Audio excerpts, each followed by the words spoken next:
on a toujours connu Taïwan comme un pays libre et indépendant, et on voudrait que ça le reste. I like the idea of Taiwan. You know, Why is that? well, it's because you've got this big country and PRC, like kind of always standing in the shadows, but you've remained yourselves, true to yourselves. You've got your own thing. You stand for something, and I really admire and respect that. Bravo pour votre tout ce que vous faites pour rester libre.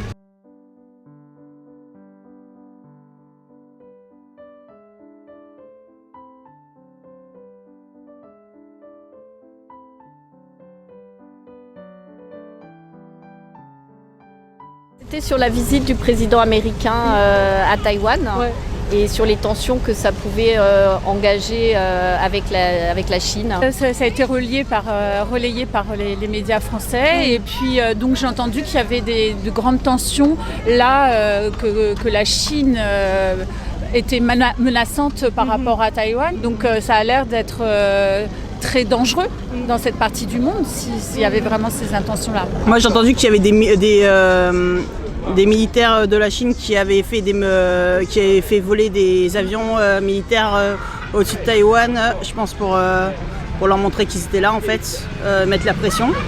Parce qu'il y avait une personne américaine qui était venue à Taïwan. Et les Américains soutiennent ouvertement Taïwan. Ça a un petit peu pété quoi. Sur l'américaine là, qui a débarqué en Taïwan et qui a mis une tension en Chine avec le président chinois qui a du coup ressorti ses plus belles armes pour les montrer et dire qu'elles existaient et puis un peu menacer, enfin voilà la menace qu'il y a eu autour de ça. Yes, of course, with Pelosi going there. Well, I know that it stems from when the PRC or when the CCP started taking over the area. And then there's this whole thing with the one China policy, two China policy. And no one really knows where it sits. People don't know whether to call Taiwan a country or not. Yeah. Je pense qu'il faudrait mieux calmer les choses que de provoquer justement une autre guerre mondiale où on est beaucoup mieux en paix. Donc la provocation pour vous, il vient des États-Unis, de Taïwan ou de la Chine? Pour moi, c'est plus les États-Unis parce que c'est eux en fait qui prennent les devants pour venir sur le territoire. Mais vous savez que le sénateur français a aussi visité Taïwan. Oui, mais c'est une provocation française peut-être pour la Chine? Pas forcément, c'est un sénateur. C'est pas pareil comme c'est le parlementaire aussi. Oui, mais pour moi c'est pas pareil. On a moins de pouvoir que effectivement les États-Unis au niveau parlement. Enfin en face des États-Unis qui eux ont vraiment médiatisé la chose. Au niveau français ça a été fait, on l'a pas su, on l'a pas vu. Personne rapproche la Chine pour ce qu'ils font, pour ce qu'elle fait. Mais bien sûr, parce que c'est non mais la Chine pour moi la Chine c'est une dictature. C'est une dictature, même si c'est un comment dire, parce qu'on voit il y a beaucoup d'histoires, il y a beaucoup de choses qui se sont passées là-bas, mais qui veut d'une dictature aujourd'hui? Personne ne veut d'une dictature. Donc du coup le fait d'être indépendant, donc telle est votre volonté. Elle doit avoir un truc. Je pense que c'est une très bonne chose. Et moi je suis originaire, si vous voulez, d'une île qui est dans l'océan Indien. Et on a voulu notre indépendance en 1968. J'étais pas né encore. Mais je trouve que ça profite en fait à plein de gens parce que on n'est pas sous la direction d'un autre pays qui a voulu nous exploiter ou quoi que ce soit. Donc on prend nos propres décisions et je trouve que c'est une bonne chose. Qui ne veut pas être indépendant aujourd'hui? Par contre, Voilà.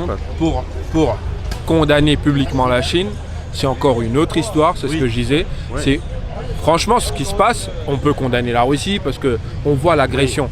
On voit l'agression, on peut condamner la Chine parce qu'on voit l'agression. On voit le déploiement qui est là pour intimider, on le voit. Par contre, ce qu'il y a derrière, tout ce qui est politique, et ça c'est des choses qu'on ne maîtrise pas. Ouais, c'est ça. Et c'est ce qui fait que certains pays ne peuvent pas forcément intervenir de manière aussi libre. J'ai l'impression que la Chine est en train d'essayer de refuser de considérer Taïwan comme un État et que la jeunesse s'empare de ce sujet et va dans la rue pour se battre contre le pouvoir centralisé de Beijing. L'exercice militaire autour de Taïwan en ce moment, ouais, C'est une menace. De récupérer le Taïwan comme ils pensent que ça appartient à la Chine, quoi. Moi j'en pense que du coup l'élément déclencheur c'est la Russie au final. Ils se sont inspirés. Poutine et le président chinois ils sont en ce moment très Mauvais proches. exemple je pense. Et comme la dame des États-Unis elle a fait son déplacement du Parlement pour la Taïwan, donc c'est une excuse pour la Chine et la Russie. I like the idea of Taiwan. You know, Why is that? well, it's because you've got this big country in the PRC, like kind of always standing in the shadows, but you've remained yourselves, true to yourselves. You've got your own thing. You stand for something, and I really admire and respect that. Well, thank you. C'est vraiment l'avenir. Quel est l'avenir de cet État et qu'est-ce qui va se passer? Bon, c'est vraiment beaucoup d'incertitudes et de questionnements et d'angoisse sur cet avenir-là. Que va faire la Chine? Est-ce que c'est dangereux de laisser la Chine de tracer la ligne rouge? Non. C'est pas dangereux? C'est pas dangereux. Oui, si, pardon. Si. Non, c'est pas normal. Je voudrais dire, c'est pas normal de laisser la Chine. Bien sûr, pas normal. Excusez-moi, Parce que c'est pas normal de laisser la Chine tout contrôler. Oui, mais oui. personne n'appartient à personne.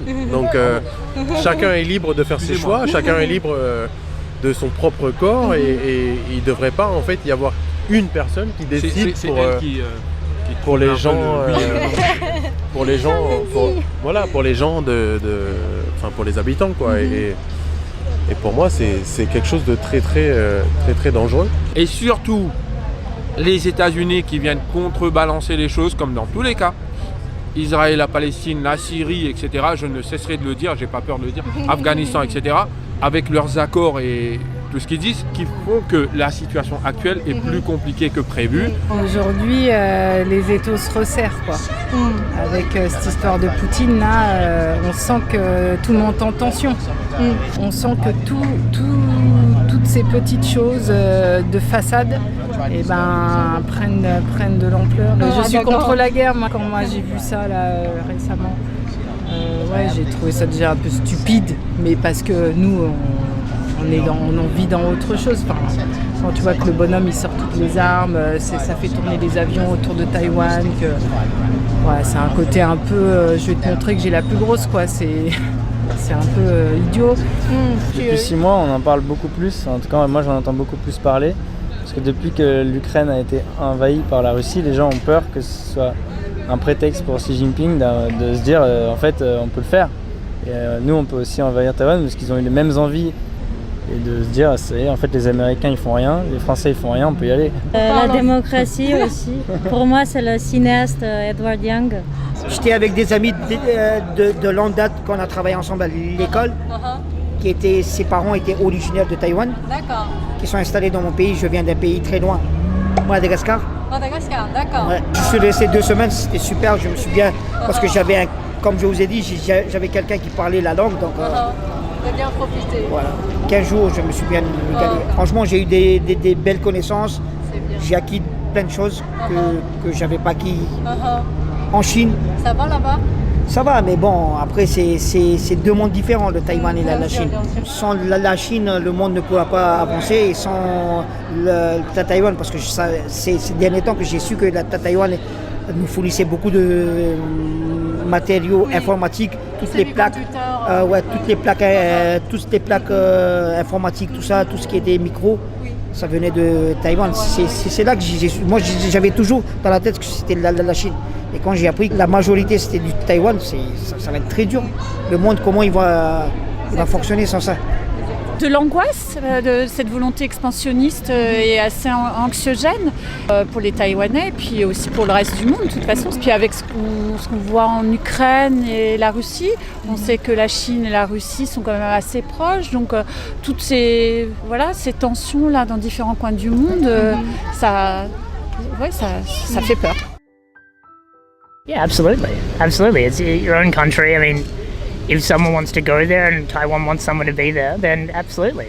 Yeah, you have your own democratic right to do that, your own sovereign right. Oui, bien sûr. Après, c'est juste que la Chine, ils sont pas contents parce que eux, ils considèrent que Taïwan, c'est en quelque sorte à eux, alors que la Chine et les Américains sont un peu en conflit.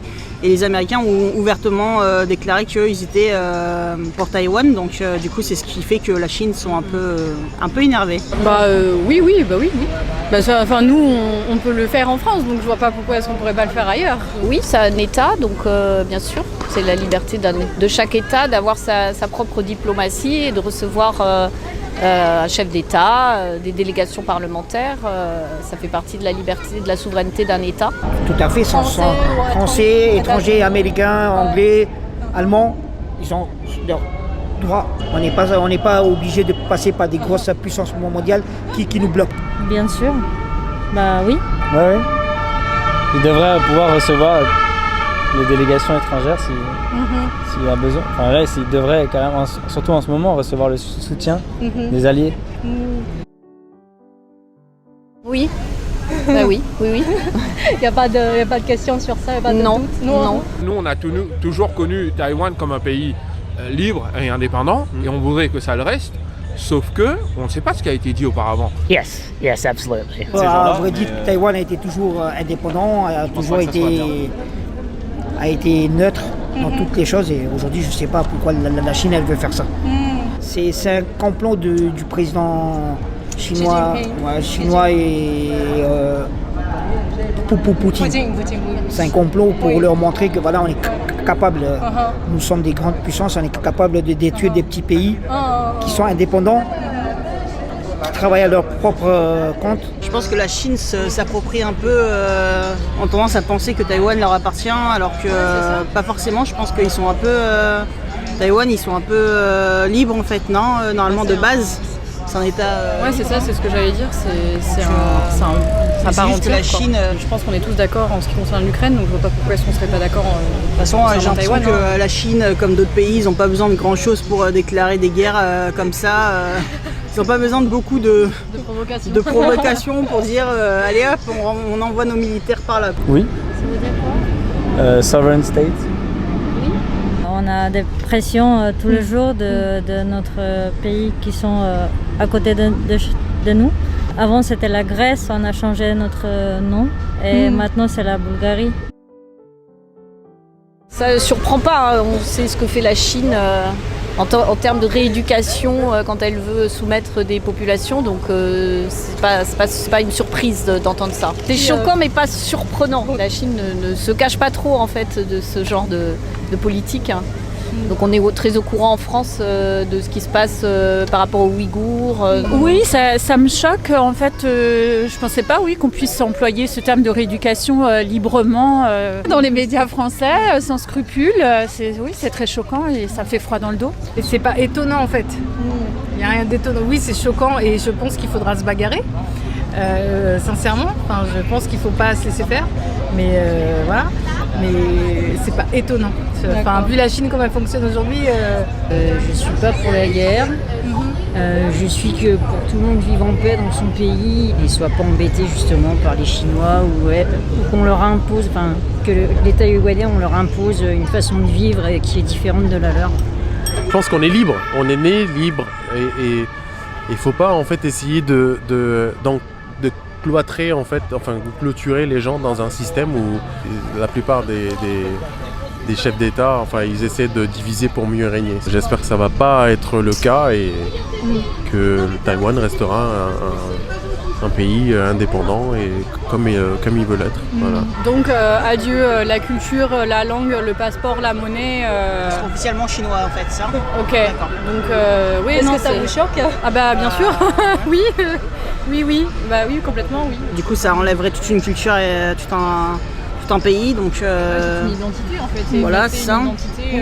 Le Taïwan était indépendant, avait son propre truc, et du jour au lendemain, la Chine veut à tout prix reprendre le Taïwan.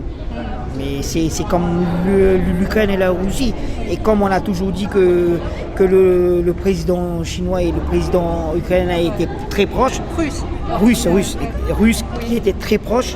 Donc ça se voit aujourd'hui. C'est que il y a un conflit. Et ce conflit, j'ai peur que ça passe par une guerre nucléaire. Si ça continue comme ça, c'est la fin de l'humanité. De toute façon, on le voit, il n'y a plus trop de respect. C'est n'importe quoi. C'est l'ambassadeur qui a dit ça? Oui, dans les médias français. Ouais, c'est choquant de voir qu'aujourd'hui, en 2022, c'est l'année où il y a des peuples, que ce soit en Asie ou en Europe, qui se font refuser leur existence. Le droit de I don't know how to say, souveraineté. Oui, voilà. Refuser des peuples, des populations, quoi, des identités démocratiques en plus, qui sont proches d'un ancien empire vieillissant et qui utilisent encore sa force parce qu'ils ont des gros bras et plein d'armées.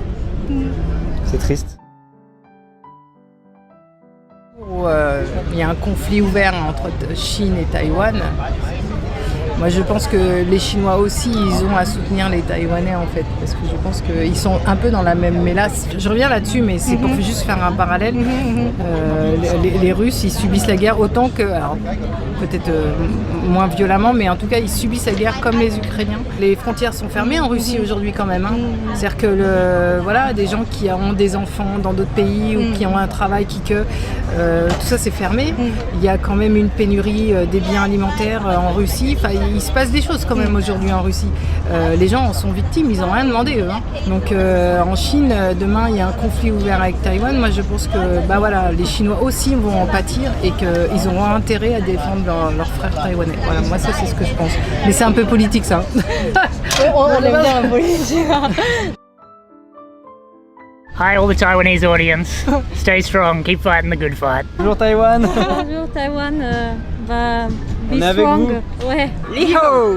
Li Hou. Avec l'accent français bien évidemment. C'est ça, on fait comme on peut. Ouais, on vous souhaite bon courage surtout, ne lâchez rien. Ouais. Et puis ne vous laissez pas faire. Votre identité et ce qui fait de vous ce que vous êtes. Voilà, ce qui fait de Taïwan, préservez-le, c'est important. Li Hou, bon courage et j'espère que tout va s'arranger. Bonjour les Taïwanais et bon courage à vous. Bravo pour votre tout ce que vous faites pour rester libre. Bonjour, on espère venir vous voir un jour et découvrir votre pays qu'on ne connaît pas malheureusement. Et oui, moi aussi au plaisir de venir découvrir l'Asie et tous ces beaux pays. Écoutez, bon courage surtout et on est de toute force avec vous. Voilà. On est avec vous les Taïwanais, franchement c'est pas une situation facile mais courage. Et même si certains pays ne peuvent pas intervenir de manière franche, je pense qu'en esprit, c'est ce qu'ils voudraient. Donc, courage. Merci. Tenez jusqu'au bout.